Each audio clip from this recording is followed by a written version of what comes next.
জুলাই বিপ্লবের ঘোষণাপত্র প্রকাশ না হলেও বিকেল ৩টায় মার্চ ফর ইউনিটির ঘোষণা দিয়েছে বৈষম্য বিরোধী ছাত্র আন্দোলন।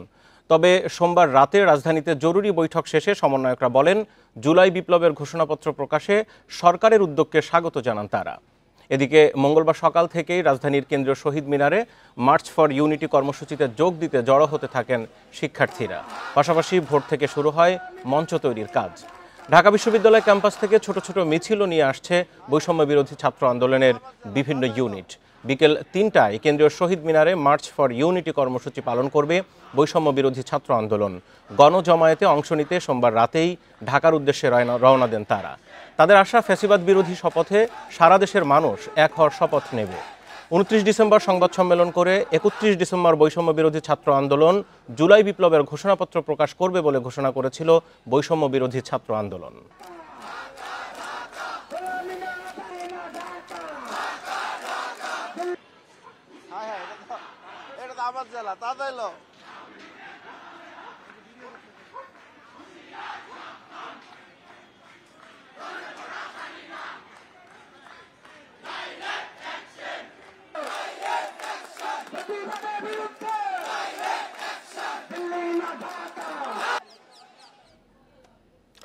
আমরা সরাসরি যাবো এই মুহূর্তে কেন্দ্রীয় শহীদ মিনারের সহকর্মী নূরে আলম রয়েছেন সেখান থেকে। নূরে আলম, ৩টার দিকে আনুষ্ঠানিকভাবে মার্চ ফর ইউনিটি প্রোগ্রাম শুরু হওয়ার কথা, ঘণ্টাখানেক বাকি আছে। এই মুহূর্তে শহীদ মিনারের পরিস্থিতি কি, আর আজকে এই কর্মসূচির মধ্যে কি কি থাকছে? আসলে বিক্ষোভ মিছিল হবে কিনা বা কি থাকছে?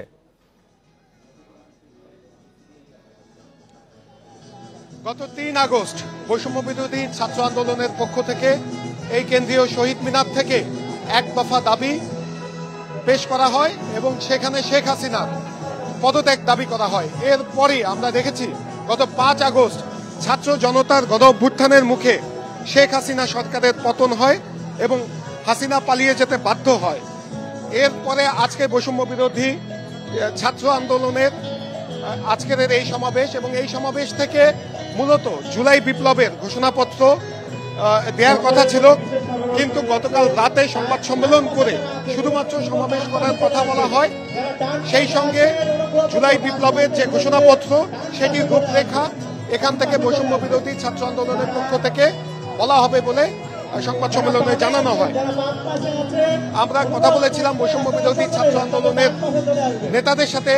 তারা যেটি বলছেন যে ফ্যাসিস্ট বিরোধী সকল রাজনৈতিক দল ঐক্যমতের ভিত্তিতে একটি বিপ্লবের এই ঘোষণাপত্র তৈরি করা হবে। এরপরে অন্তর্বর্তীকালীন সরকারের পক্ষ থেকে এই ঘোষণাপত্রটি জারি করা হবে বলে বৈষম্য বিরোধী ছাত্র আন্দোলনের নেতারা আমাদেরকে জানিয়েছেন। আর আমি যদি একটু শহীদ মিনারের চিত্র দেখাই, যে অসংখ্য শ্রেণী পেশার মানুষ শহীদ মিনারে আসছেন। আমরা দেখছি দুপুরের পর থেকে শহীদ মিনারে ভিড় করছেন ছাত্ররা, নানা শ্রেণী পেশার মানুষ, ঢাকার বাইরে থেকেও মানুষ আসছেন।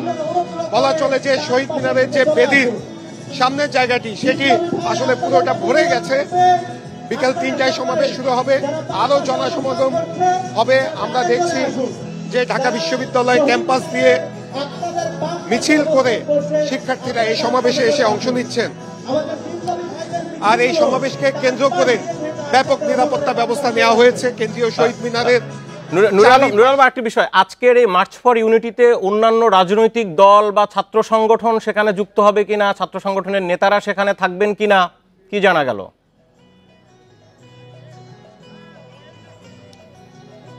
আমি এই বিষয়টি নিয়ে গতকাল বৈষম্য বিরোধী ছাত্র আন্দোলনের নেতাদের সাথে কথা বলেছিলাম। তারা যেটি আমাদেরকে বলেছে, তারা সব রাজনৈতিক দলের সাথেই তারা কথা বলছেন, এবং এই প্রেক্ষাপটেই তারা আজকের যে এই বিপ্লবের ঘোষণাপত্র সেটি আজকে তারা দিচ্ছেন না। বৈষম্য বিরোধী ছাত্র আন্দোলনের নেতারা বলছেন ফ্যাসিস্ট বিরোধী যে রাজনৈতিক দলগুলো এই গণ অভ্যুত্থানে অংশ নিয়েছে তারা সবাই সম্মিলিতভাবেই এই বিপ্লবের ঘোষণাপত্র প্রস্তুত করবে, তারপর অন্তর্বর্তীকালীন সরকারের পক্ষ থেকে এই ঘোষণাপত্রটি জারি করা হবে। আর এর আগে বৈষম্য বিরোধী ছাত্র আন্দোলনের পক্ষ থেকে একটি ঘোষণাপত্র প্রস্তুত করা হয়েছিল। আমরা কথা বলেছিলাম যে সেখানে আসলে কোন বিষয়গুলোকে প্রাধান্য দেওয়া হয়েছে।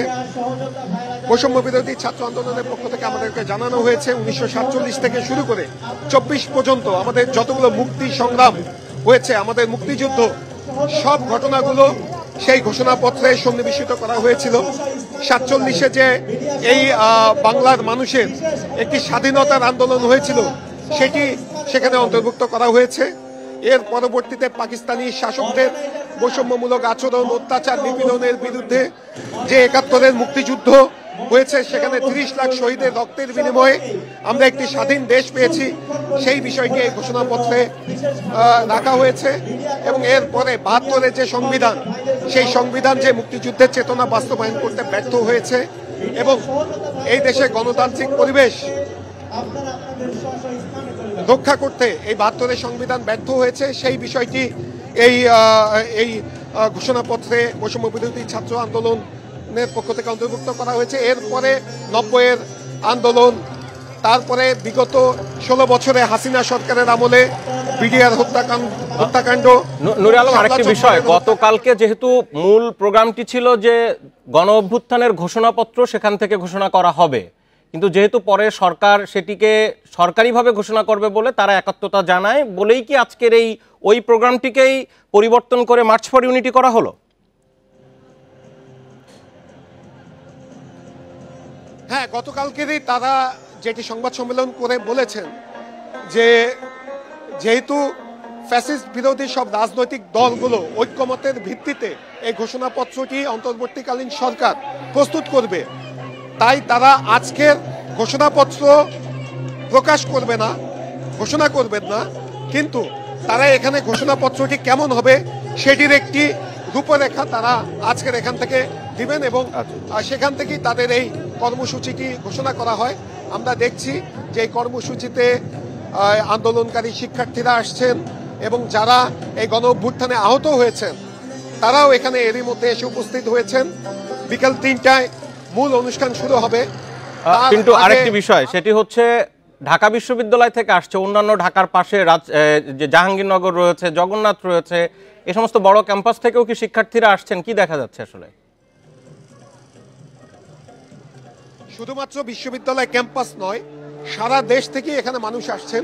কিছুক্ষণ আগে একটি মিছিল এখানে এসেছে যেটি সিলেট থেকে এসেছে এবং খুলনার দিক থেকেও বিশাল একটি মিছিল এখানে এসে উপস্থিত হয়েছেন এবং তারা একটি বৈষম্য বিরোধী ছাত্র আন্দোলনের নেতারা একটি অভিযোগ করেছেন যে এই সমাবেশ, বিশেষ করে খুলনার দিক থেকে যে সমাবেশটি আসছিল, সেখানে গোপালগঞ্জে স্থানীয় আওয়ামী লীগের নেতাকর্মীরা তাদের সেই গাড়িগুলোর উপরে হামলা করেন বলে এই বৈষম্য বিরোধী ছাত্র আন্দোলনের নেতাকর্মীরা অভিযোগ করছেন এবং তারা আমাদেরকে কিছু ছবিও দিয়েছেন। তারা বলছেন সেই সঙ্গে আজকের এই সমাবেশ থেকে গত ফ্যাসিস্ট আমলের যারা সুবিধাভোগী সরকারি কর্মকর্তা রয়েছে, পুলিশ রয়েছে, বিভিন্ন শ্রেণী পেশার ফ্যাসিস্টদের সুবিধাভোগী যারা রয়েছে, তাদের বিরুদ্ধেও বিচার নেয়ার দাবি তুলবে বৈষম্য বিরোধী ছাত্র আন্দোলনের নেতারা, এমনটি জানিয়েছেন তাদের শীর্ষ নেতারা। তো বলা চলে যে আগামী দিনের বাংলাদেশ কেমন ভাবে চলবে সেটির একটি রূপরেখা আজকের এই সমাবেশ।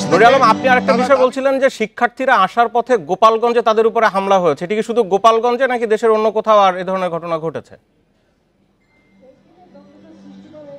এখন পর্যন্ত আমরা শুধুমাত্র অভিযোগ পেয়েছি গোপালগঞ্জে, যেটি বৈষম্য বিরোধী ছাত্র আন্দোলনের শীর্ষ নেতারা আমাদেরকে জানিয়েছেন এবং তাদের যে গ্রুপ রয়েছে সেখানেও তারা দিয়েছেন যে খুলনা থেকে এই সমাবেশে অংশ নিতে যে বাসগুলো আসছিল সেটি গোপালগঞ্জে যখন পৌঁছায় সকালে তাদের সেই গাড়ির উপরে হামলা চালায় স্থানীয় আওয়ামী লীগের নেতাকর্মীরা, তারা এই অভিযোগটি জানিয়েছেন। আর এই বিষয়টিও তারা আজকের এখানে আনুষ্ঠানিকভাবে তুলে ধরবেন।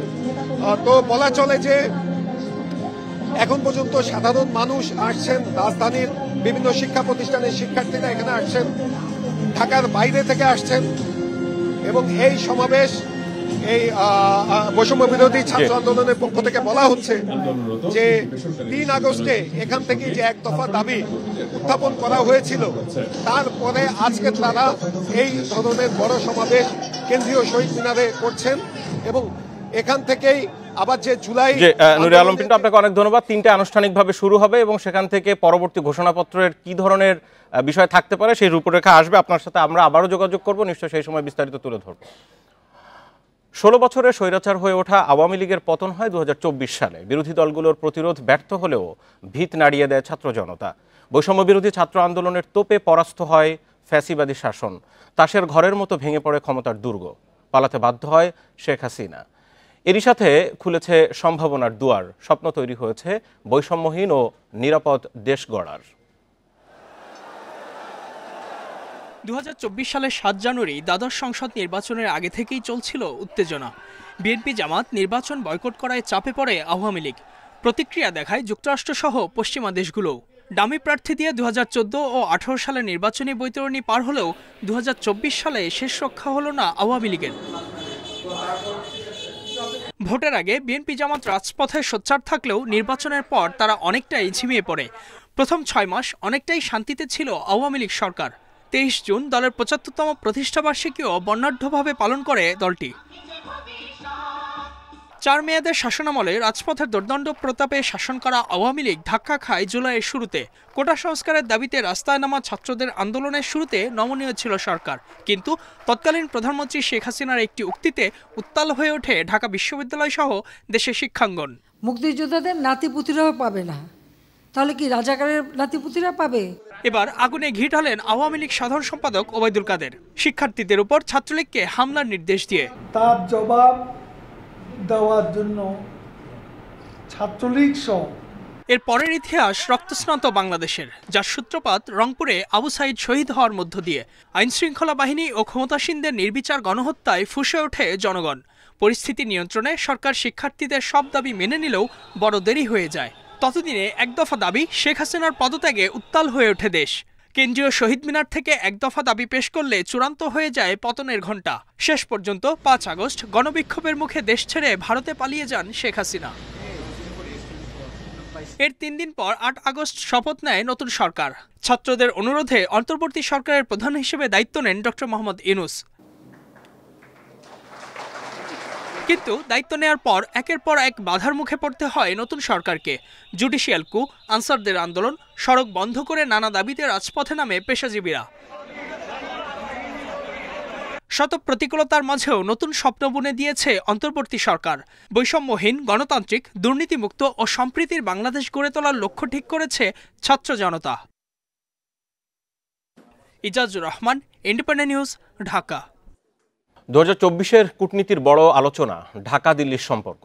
5 আগস্ট সরকার পতনের পর শেখ হাসিনাকে আশ্রয়ের জেরে পাল্টে যায় সমীকরণ। এরপর আগরতলা মিশনে হামলা, গণমাধ্যমে অপপ্রচারেও বাড়ে টানাপোড়েন। এ অবস্থায় কূটনীতিকরা বলছেন ভারতের সঙ্গে সম্পর্কে সর্বোচ্চ গুরুত্ব দিতে হবে দেশের স্বার্থে। আর দিল্লি যদি উদ্ভূত পরিস্থিতির গুরুত্ব না বোঝে তবে এর সুযোগ নিতে পারে তৃতীয় পক্ষ। ভারসাম্যের কূটনীতিতে 2024 সালের শুরুতেই হোঁচট খায় আওয়ামী লীগ সরকার। সামনে আসে তিস্তা প্রকল্প কে পাবে, ভারত না চীন, এই প্রশ্ন। এবছর দুবার দিল্লি আর পরে 5 ঘন্টার ব্যবধানে বেজিং থেকে সফর সংক্ষিপ্ত করে ফিরে আসেন শেখ হাসিনা। সেই দোলাচল কাটতে না কাটতেই জুলাই আগস্টের ছাত্র জনতার আন্দোলনে পতন ঘটে স্বৈরাচারের। গণ আন্দোলনের পতনের পর ভারতে আশ্রয় নেন পতিত সরকার প্রধান শেখ হাসিনা। অন্তর্বর্তী সরকারের সঙ্গে এ নিয়ে দিল্লির সঙ্গে শুরু হয় ঢাকার টানাপোড়েন, আর এতে আরও তিক্ততা বাড়ায় ভারতীয় গণমাধ্যমের অপপ্রচার। আমাদের জাতীয় স্বার্থের জন্য ইম্পারেটিভ যে আমরা ইন্ডিয়াকে বারবার এটা রিট্রিট করি যে Bangladesh wants friend relationship with you, but please do not interfere in our affairs. এটা চেঞ্জ এটা আসছে, ওটা আমাদের জনগণের ওদের একটু বেশি। হ্যাঁ, বন্ধুত্ব চাই, কিন্তু আমরা দাসত্ব চাই না। সম্পর্কের টানাপোড়েনের এক পর্যায়ে আগরতলায় বাংলাদেশ মিশনে হামলা চালায় উগ্রপন্থী ভারতীয়রা। প্রতিবাদে স্বাধীনতার পর প্রথম ভারতের হাইকমিশনারকে তলব করে পররাষ্ট্র মন্ত্রণালয়। সম্পর্কের বরফ গলাতে ঢাকায় আসেন দেশটির পররাষ্ট্র সচিব বিক্রম মিস্ত্রি। এমন পরিস্থিতিতে মুক্তিযুদ্ধের পর প্রথমবারের মতো 14 নভেম্বর করাচি থেকে চট্টগ্রাম বন্দরে আসে পাকিস্তানের পণ্যবাহী জাহাজ। বাংলাদেশিদের জন্য ভিসা ফ্রি করে দেশটি। ইসলামাবাদের সঙ্গে সম্পর্ক জোরদারের ক্ষেত্রে কিছু ইস্যুর মীমাংসা জরুরি বলছেন বিশ্লেষকেরা। ভারত যতই আমাদের ট্রেডের জায়গাটা কমিয়ে আনবে বা এই ধরনের ক্যাম্পেইনগুলো চলবে, ততই বেশি কিন্তু আমরা ডাইভার্সিফাই করব, এবং ডাইভার্সিফাই যখন করব সেখানে পাকিস্তানও সেভাবে এটার মধ্যে এসে যাবে। সেই জায়গাটা আমাদেরকে একটু খেয়াল রাখতে হবে জিনিসটা, এবং এটা ভারতকেও ফ্যাক্টর ইন করতে হবে জিনিসটা।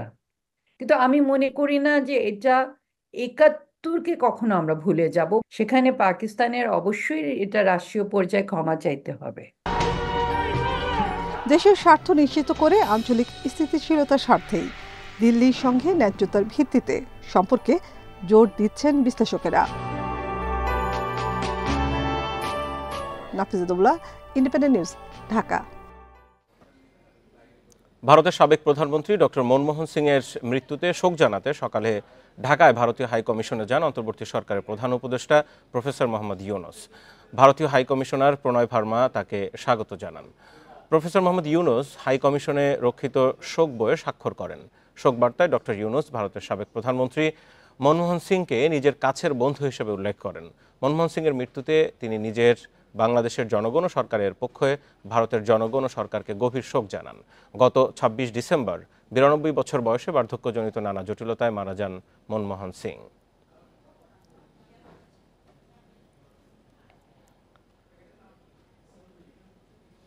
মিয়ানমার সীমান্ত পুরোপুরি সুরক্ষিত বাংলাদেশের নিয়ন্ত্রণে। সীমান্তে শান্তি রক্ষা ও সেন্ট মার্টিনে নিরাপদ যাতায়াত নিশ্চিতে মিয়ানমার সরকার ও আরাকান আর্মি দুই পক্ষের সাথে যোগাযোগ চলছে বলে জানিয়েছেন স্বরাষ্ট্র উপদেষ্টা অবসরপ্রাপ্ত লেফটেন্যান্ট জেনারেল জাহাঙ্গীর আলম চৌধুরী। বেলা ১১টায় চট্টগ্রামের সাতকানিয়ায় বিজিবির ১০২তম ব্যাচ রিক্রুট মৌলিক প্রশিক্ষণের সমাপনী কুচকাওয়াজ শেষে সাংবাদিকদের এই প্রশ্নের জবাবে কথা বলেন স্বরাষ্ট্র উপদেষ্টা। বলেন, ভারত হুঙ্কার দিলে বাংলাদেশও পাল্টা হুঙ্কার দিতে প্রস্তুত। পুলিশি বিজিবির জনবল বৃদ্ধি ও আধুনিকায়নে সরকার কাজ করছে বলেও জানান জাহাঙ্গীর আলম চৌধুরী। এ সময় অপপ্রচার বন্ধে গণমাধ্যমকে দেশের প্রকৃত পরিস্থিতি তুলে ধরতে আরও সোচ্চার হওয়ার আহ্বান জানান স্বরাষ্ট্র উপদেষ্টা।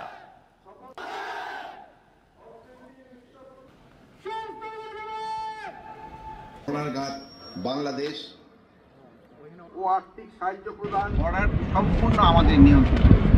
কিন্তু আপনারা জানেন যে আরাকান আর্মি এবং মিয়ানমার আর্মির সাথে যে যুদ্ধ, আরাকান আর্মি আমাদের যে অপোজিটের যে জায়গাগুলো, ওই জায়গায় তারা দখল করে। এখন আমাদের একটু হচ্ছে সমস্যা যে আমাদের জনের সাথে কিছু যোগাযোগ নেই। বাংলাদেশের কোনো শঙ্কার কোনো কারণ নেই। সংবিধান সংস্কার কমিশন সহ ৬ সংস্কার কমিশনের প্রতিবেদন ৩১ ডিসেম্বরের মধ্যে জমা দেওয়ার কথা থাকলেও এখনো পর্যন্ত কোনো কমিশন প্রতিবেদন জমা দেয়নি। মন্ত্রিপরিষদ বিভাগ থেকে জানা গেছে ৬ সংস্কার কমিশনই সময় বাড়িয়ে নিয়েছে। পুলিশ সংস্কার কমিশন জানিয়েছে মন্ত্রিপরিষদ বিভাগ থেকে ১৫ই জানুয়ারি পর্যন্ত সময় বাড়িয়েছে তারা। এর মধ্যে তারা প্রতিবেদন জমা দেবেন। নির্বাচন সংস্কার কমিশন প্রধান বদিউল আলম মজুমদার বলছেন ৩ জানুয়ারি তাদের প্রতিবেদন জমা দেওয়া হবে। দুদক সংস্কার কমিশন প্রধান ইফতেখারুজ্জামান বলেন ৩ অক্টোবর সংস্কার কমিশন গঠন করা হলেও তারা কাজ শুরু করেছে ৭ অক্টোবর, তাই ৭ জানুয়ারির মধ্যে তারা প্রতিবেদন জমা দেবেন। সংবিধান সংস্কার কমিশন থেকে জানা গেছে আগামী ৭ জানুয়ারি তাদের প্রতিবেদন জমা দেবেন প্রধান উপদেষ্টার কাছে।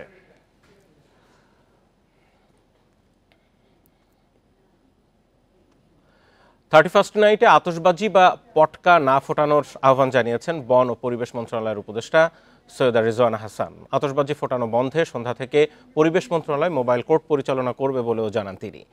সকালে ধানমন্ডিতে গাছে থেকে পেরেক অপসারণ কর্মসূচিতে এসব কথা বলেন।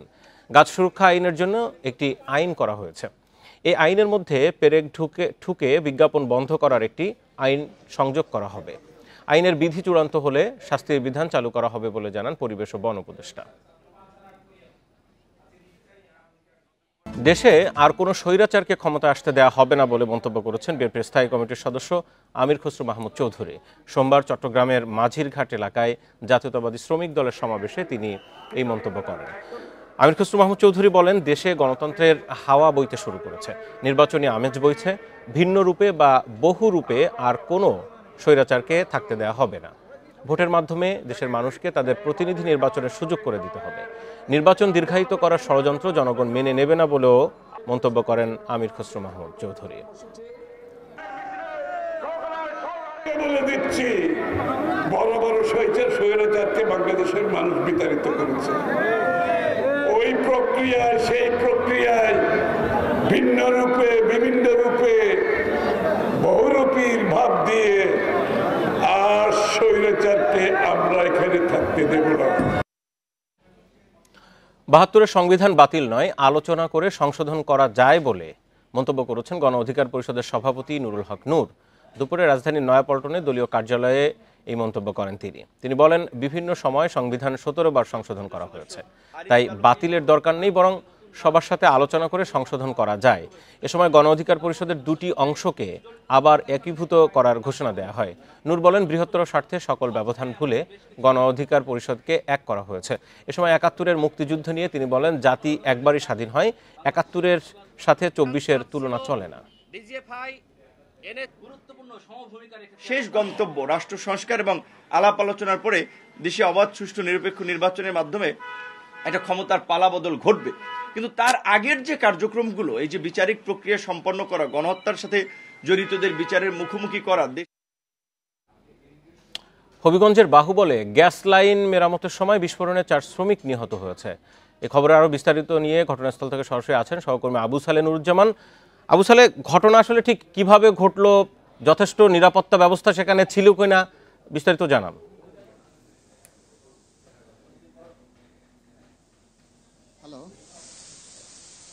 হবিগঞ্জের বাহুবলের দিগম্বরে অবস্থিত আপনার আকিজ গ্রুপের ফুড বেভারেজের একটি কোম্পানিতে সকাল ৯ ঘটিকার সময় সংঘটিত হয়েছে গ্যাস বিস্ফোরণের দুর্ঘটনা। এই দুর্ঘটনায় ৪ জন মারা গেছেন, 2 জন ঘটনাস্থলে এবং 2 জন চিকিৎসাধীন অবস্থায় তারা মারা গেছেন। আকিজ গ্রুপের যে আমি যেখানে দাঁড়িয়ে আছি, এখানে আকিজ গ্রুপের বেভারেজ কোম্পানি, এখানে বিভিন্ন খাদ্য সামগ্রী তৈরি হয়। এইখানে সকালে শ্রমিক এবং ইঞ্জিনিয়াররা তারা গ্যাসের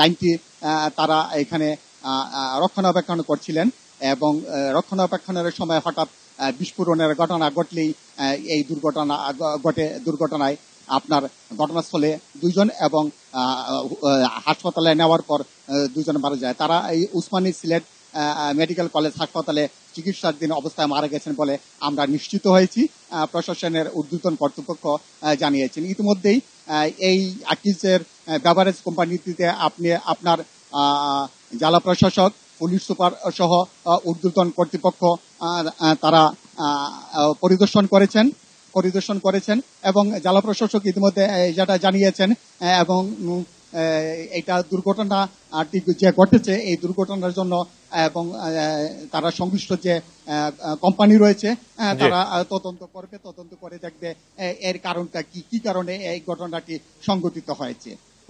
আবু সালে, আপনাকে ধন্যবাদ। হবিগঞ্জে 4 শ্রমিক নিহতের বিস্তারিত জানাচ্ছিলেন আবু সালে। গ্যাস বিস্ফোরণে কিভাবে এই দুর্ঘটনা ঘটল। রাজশাহীতে এক নারী চিকিৎসক ও তার বাবাকে বাসা থেকে অপহরণ করার অভিযোগ উঠেছে। ওই চিকিৎসকের মাকেও কুপিয়ে আহত করা হয়। পরে সিরাজগঞ্জের সলঙ্গা এলাকায় বাবাকে ফেলে গেলেও খোঁজ নেই ওই নারী চিকিৎসকের। এই ঘটনায় মামলা করেছে পরিবার। এরপরই নারী চিকিৎসককে উদ্ধারে অভিযান শুরু করেছে পুলিশ।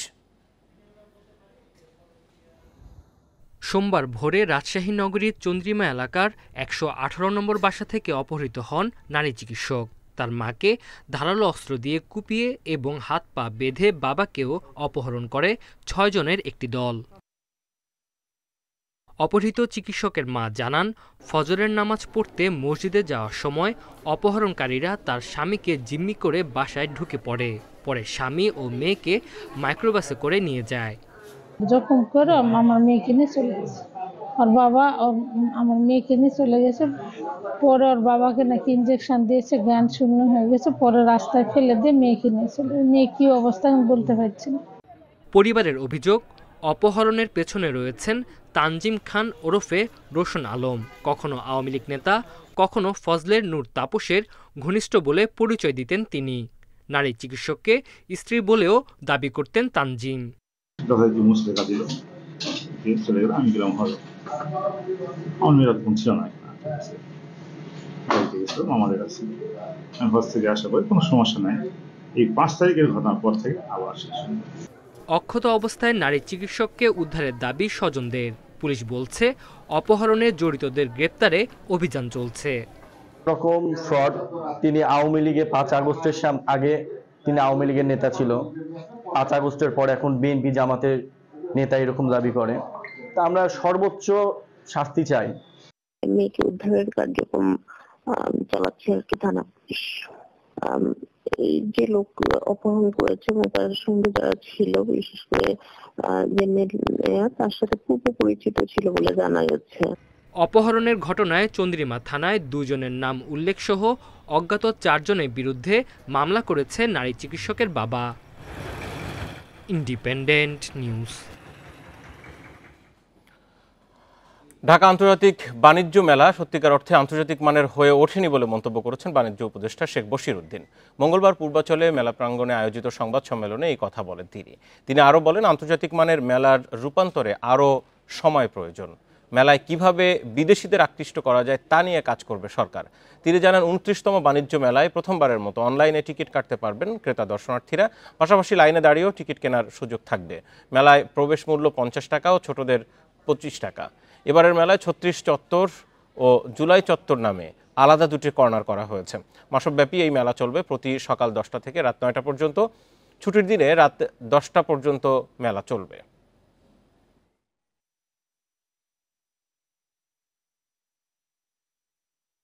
আন্তর্জাতিকভাবে যারা এটাতে অংশগ্রহণ করবেন তারা মাসব্যাপী একটা মেলায় আসার ক্ষেত্রে অনেক সময় একটু অনীহা প্রদর্শন করেন, যেহেতু ওনাদের খরচের একটা বিশাল একটা খরচের বিষয় চলে আসে। এটার নামও সম্ভবত 2-1বার পরিবর্তন হয়েছে, বাণিজ্য মেলা, আন্তর্জাতিক বাণিজ্য মেলা, শুধু বাণিজ্য মেলা। সো আমার ধারণা আস্তে আস্তে এটা রূপান্তরিত হবে। এটা যে শেপ ডিজার্ভ করে সেই শেপে একদিন এটা ইনশাল্লাহ যাবে। বছরের শেষ সূর্যাস্ত উপভোগ করতে কুয়াকাটা সমুদ্র সৈকতে ভিড় করেছেন পর্যটকরা। এরই মধ্যে অগ্রিম বুকিং হয়ে গেছে বেশিরভাগ হোটেল মোটেলগুলো। হোটেল মালিকরা জানান, 2য় ও 3য় শ্রেণীর হোটেলগুলোতে কিছু রুম ফাঁকা রয়েছে। পর্যটকদের দৃষ্টি আকর্ষণে এরই মধ্যে হোটেল, মোটেল, রেস্তোরাঁ, বিনোদন স্পট সহ বিভিন্ন স্থানকে রঙিন লাইট, বেলুন দিয়ে সাজানো হয়েছে।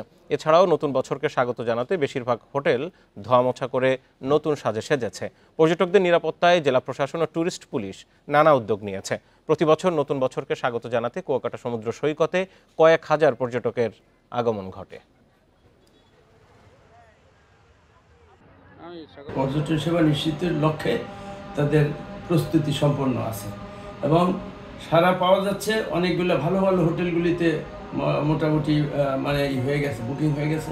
টুরিস্টের যে স্পটগুলো এখানে আছে, যে সমস্ত জায়গায় সাধারণত পর্যটকরা যায়, লেম্বুর বন, গঙ্গামতির চর, চর বিজয় এবং এই টুরিস্ট কুয়াকাটা যে বিচে যে সমস্ত পর্যটকরা আসেন তাদের নিরাপত্তার জন্য সর্বোচ্চ পুলিশি ব্যবস্থা গ্রহণ করা হয়েছে। নতুন বছর বরণ উপলক্ষে পাহাড়ে ভিড় করছেন পর্যটকেরা। এরই মধ্যে খাগড়াছড়ির বেশিরভাগ হোটেল, কটেজ বুকিং হয়ে গেছে। ভিড় বেড়েছে রাঙামাটির সাজেক ভ্যালিতেও। অতিথি বাড়ায় বেশ খুশি পর্যটন ব্যবসায়ীরা।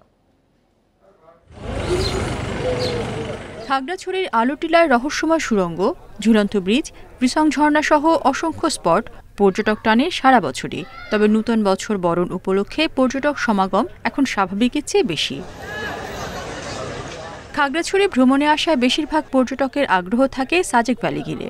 যাতায়াত সুবিধার কারণে খাগড়াছড়ি হয়ে রাঙামাটির সাজেকে যাতায়াত করেন তারা। এরই মধ্যে পর্যটকের উপস্থিতি বেড়েছে রুইলুই ও কংলাক পাড়ায়। খুবই ভালো লাগছে, আর নতুন বছর উপলক্ষে নতুন একটা জায়গা ঘুরে দেখা হলো আমাদের। তো মেঘের সাম্রাজ্য বেশ ভালো লেগেছে। খাগড়াছড়ি এবং সাজেকের মানে মেঘগুলা খুব ভালো লাগছে এবং আলুটিলা এগুলা দেখে আমাদের কাছ থেকে অনেক মানে ভালো লাগছে। এই সময় ঘুরতে আসার পরিবেশটা খুবই সুন্দর, বিশেষ করে খাগড়াছড়ি আর সাজেক যে ইয়াটা খুবই ভালো হয়েছে। আমরা নতুন বছরকে বরণ করার জন্য মূলত ঘোরার উদ্দেশ্যে আসছি। পর্যটকদের রুম বুকিংয়ে ছাড় দিচ্ছে অনেক হোটেল মোটেল। পর্যটক সমাগম বাড়ায় বিদায়ী বছরে ক্ষতি পুষিয়ে ওঠার আশা ব্যবসায়ীদের। নতুন বছর বরণকে ঘিরে পর্যটকদের ব্যাপক আগমন লক্ষ্য করছে। আমরা সেভাবে প্রস্তুতি নিয়ে রেখেছি। ইতিমধ্যে আমাদের হোটেল বুকিং হয়ে গেছে এবং আমরা প্রত্যাশা করছি যে আগামীতে এইভাবে পর্যটকের আগমন অব্যাহত থাকবে। পর্যটকদের নিরাপত্তা নিশ্চিতে কাজ করছে ট্যুরিস্ট পুলিশ। নিয়মিত টহলের পাশাপাশি রয়েছে সাদা পোশাকের পুলিশও। খাগড়াছড়ি যতগুলো পর্যটন কেন্দ্র রয়েছে তার মধ্যে আলুটিলা, তারপর এই জেলা পরিষদ পার্ক, এগুলো হচ্ছে যে কি মেইন। এর বাইরেও আমরা পর্যটকের আনাগোনার উপর ভিত্তি করে মায়াবিনী লেক, দেবতা পুকুর এই ধরনের জায়গাগুলো যাচ্ছি। আর প্রয়োজন ভেদে সাজেকগামী ট্যুরিস্টদের স্পট বা অন্যান্য সুবিধাও দিয়েছে। নতুন বছর বরণ উপলক্ষে খাগড়াছড়ি ও রাঙামাটির সাজেকে অন্তত 20,000 পর্যটক সমাগমের আশা ব্যবসায়ীদের। Independent news. 2024-এর শেষ সূর্যাস্ত আজ। কুয়াকাটা সমুদ্র সৈকতে কতটা মানুষ ভিড় করলেন, কি অবস্থা সেখানে, পর্যটকরা কি বলছেন, বিস্তারিত নিয়ে এই মুহূর্তে আমার সাথে সরাসরি সেখান থেকে যুক্ত হয়েছেন সহকর্মী ফরিদ উদ্দিন। জানাবেন আজকে আসলে এই দুপুরের দিকে সেখানে কি পরিস্থিতি, কেমন পর্যটক দেখতে পাচ্ছেন, কোনো সমস্যা আছে কিনা? একই স্থানে দাঁড়িয়ে উপভোগ করা যায় সূর্যোদয় সূর্যাস্ত, তাই কুয়াকাটা সমুদ্র সৈকতে মানুষের কাছে আকর্ষণীয়। এবছরের মতো সূর্যাস্ত বিদায় জানাতে, নতুন সূর্যকে স্বাগত জানাতে কুয়াকাটা সৈকতে পর্যটকের আগমন ঘটে। গতকাল বিকেল থেকেই সৈকতে এ সকল পর্যটকের আগমন ঘটে। তবে বিগত বছরগুলোর তুলনায় এবছর আশানুরূপ পর্যটক আগমন ঘটেনি জানিয়েছেন পর্যটক সংশ্লিষ্ট ব্যবসায়ীরা। আমি এখন দাঁড়িয়ে আছি কুয়াকাটা সৈকতের 0 পয়েন্টের। এখন দুপুরবেলা, এজন্য অধিকাংশই পর্যটক হোটেল মোটেলে অবস্থান করেছেন। তবে বিকেল হওয়ার সাথে সাথেই সৈকতে পর্যটক সংখ্যা আরও বাড়বে।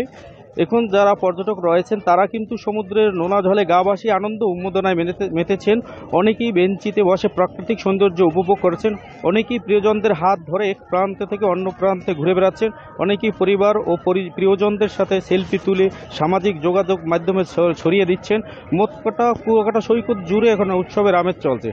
আমি আপনাকে আরেকটি বিষয় জানিয়ে রাখি, এখানে আমার সাথে কথা হয়েছে হোটেল মোটেল অ্যাসোসিয়েশন কর্তৃপক্ষের সাথে। তারা যেটা জানিয়েছেন, সাপ্তাহিক ছুটি না থাকায় এবং মঙ্গলবার হওয়াতে গত বছর তুলনায় এবছর পর্যটক সংখ্যা অনেক কম।